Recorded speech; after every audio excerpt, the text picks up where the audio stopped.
Greetings, welcome back to Black Bear News, where we are discussing climate change, abrupt climate change, and things adjacent. I decided to open the door of my studio because it is sweltering. We had a good little summer rain this morning and a bunch of clouds that were kind of keeping everything cool, and then the clouds went away and the sun is just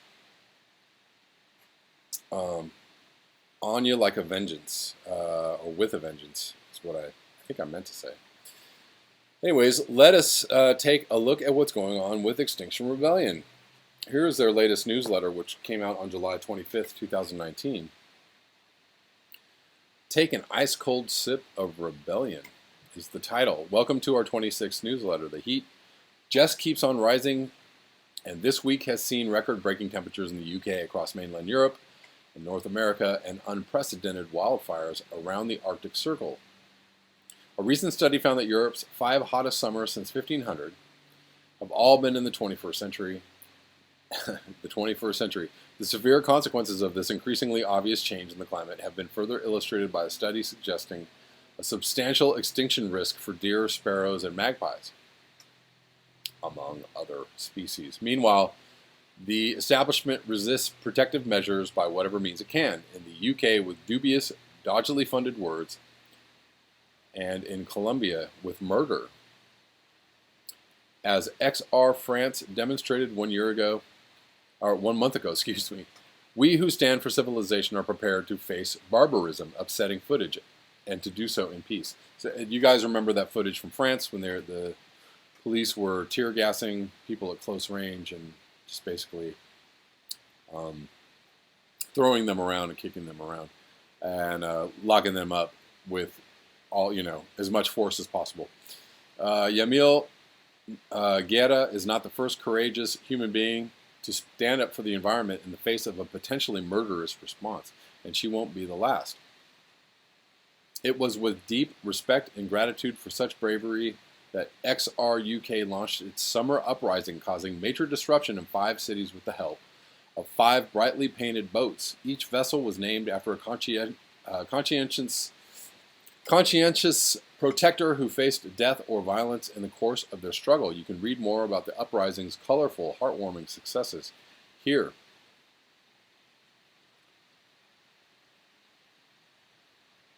Across the Atlantic, this is somebody who has their hand glued to a door. Gorilla glue, the unstoppable power of Gorilla Glue is what the caption says. Across the Atlantic, 100 rebels from XR Quebec shut down the road outside the Prime Minister's office, of which 26 were peacefully arrested.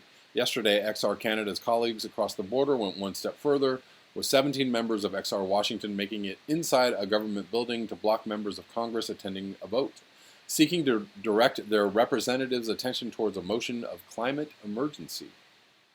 We've also seen a magnificent art action in XR India, some delicious disruption from XR Belgium, a funeral march in Chile, riveting scenes in Munich, and a whole lot more, which you can read about here. Last but not least, 2 major developments in UK politics. The first is the beautifully impeded rise of Boris Johnson to the role of Prime Minister. The second is the decision from the XR UK strategy process to conclusively call off a drone-based shutdown of Heathrow and acknowledging a consultation process that had left many feeling unheard. Wherever you are in the world, we hope that the words below will help you to feel heard. As part of a local group, a national branch, and as part of a movement which has already done so much to communicate its dire, urgent message to the rest of society. And speaking of hearing, we'd like to extend our warm thanks to Greta Thunberg and the 1975 for the joint release of a track whose proceeds have been pledged to Extinction Rebellion. As we build towards a multi-movement international wave of rebellion this autumn, we hope we'll be able to reciprocate and replicate such deep generosity and such truthful words. To learn more about how you can help and about XR's history and values, please check out our guide. To connect with rebels in your local area, find your nearest XR group on this map.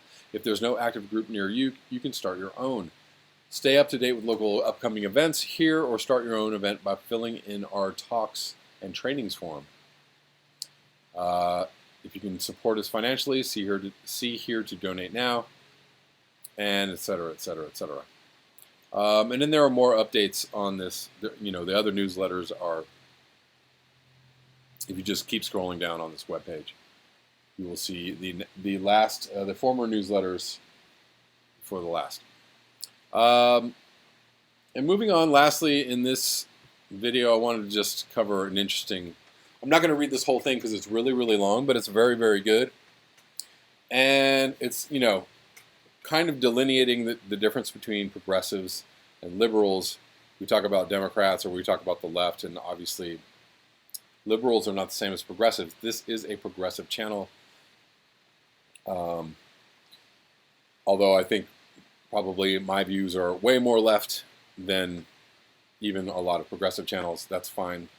I think there's space for a lot of different ideas. So let's read about liberalism versus progressivism real quick, and then I will link this below, and you can read the rest of the article if you would like to. The difference between it being a liberal and being a progressive. This is from July 25th, 2019 by Eric Zuis. The difference between liberalism and progressivism is ideological. Historically, liberalism started with John Locke, whose philosophy was superbly summarized, explained, and referenced to its sources here, but the following will instead quote directly from those sources. Locke, as the commentator said, praises money as probably no one prior and after him, because Locke's 1689 second treatise on government, sections 49 and 50, asserted that only by means of money, quote, man will begin presently to enlarge his possessions and thereby start to get beyond the crudest agriculturally based economy. Locke then said in section 124 that the great and chief end therefore of men's uniting into commonwealths and putting themselves under government is the preservation of their property. In other words, money enables wealth to grow, and government exists in order to protect wealth, not to serve nor protect people. Lord Acton, writing in 1877, criticized Locke's philosophy because Locke's notion of liberty involves nothing more spiritual than the security of property and is consistent with slavery and persecution. That was the case about Locke because Locke's philosophy wouldn't have won any aristocratic sponsors at all, and would therefore simply have failed utterly and become lost to history if it didn't allow slavery, and even more basically allow unequal rights that depend upon the possession and especially upon the inheritance of wealth. And that generates respecting the wealthy, especially the hereditary wealthy, more than the poor, and with slaves being at the absolute bottom. Locke's philosophy was affirmative toward the existing class hierarchy, a property-based hierarchy. However, Lord Acton had himself been passionately committed to America's slaveholding southern states confederacy during the U.S. Civil War, because he believed more in the principle of local or home rule as opposed to federal rule than he opposed slavery and persecution, such as against slaves. So, the entire aristocracy, except for the outright conservatives, which were the vast majority, amongst them were hypocrites, and liberalism is based upon that hypocrisy. Nothing which is internally consistent. Since it's unadulterated hypocrisy, it is sloppy thinking. And it is this because otherwise it would be simply might makes right, pure conservatism, unadorned with any pretenses to decency and to equality of rights irrespective of wealth. In other words, Locke offered the aristocracy a way to consider themselves to be decent people no matter how bad they might actually be, and his intellectual offering to them required a lot of intellectual sloppiness.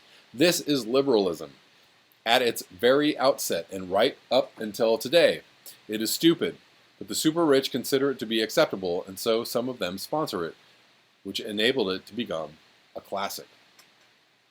I'm going to say something which probably might bother you, but if you listen to CNN or only get your news from MSNBC or CNN or major news channels, if you support the Democratic Party as a whole or the entrenched democratic establishment or democratic elite, you are a liberal.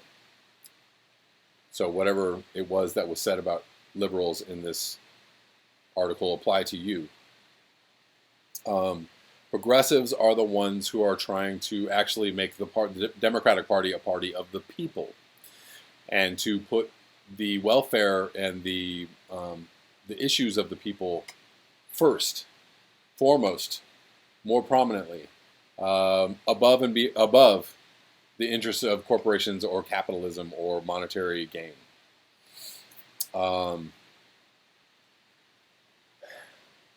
That's what they are trying to do. They are trying to make the Democratic Party an opposition party and not just a slightly less right-wing party than the Republicans, which it is right now. By contrast, progressivism is a total and unequivocal rejection of conservatism.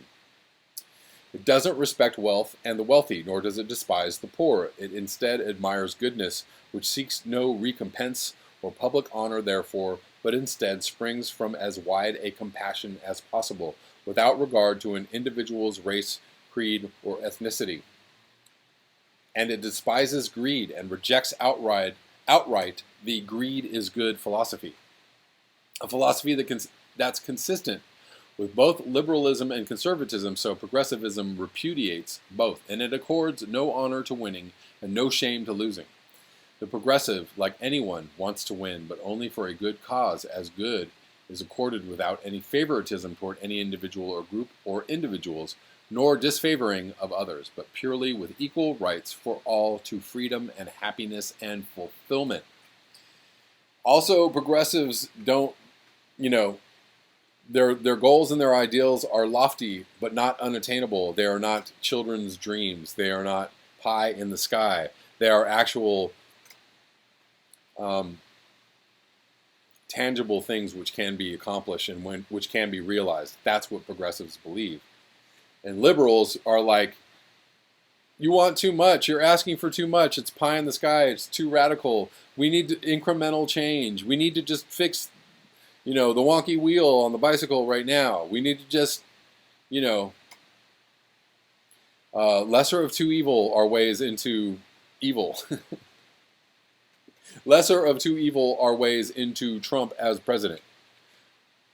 Lesser of two evils is how we got Trump as president.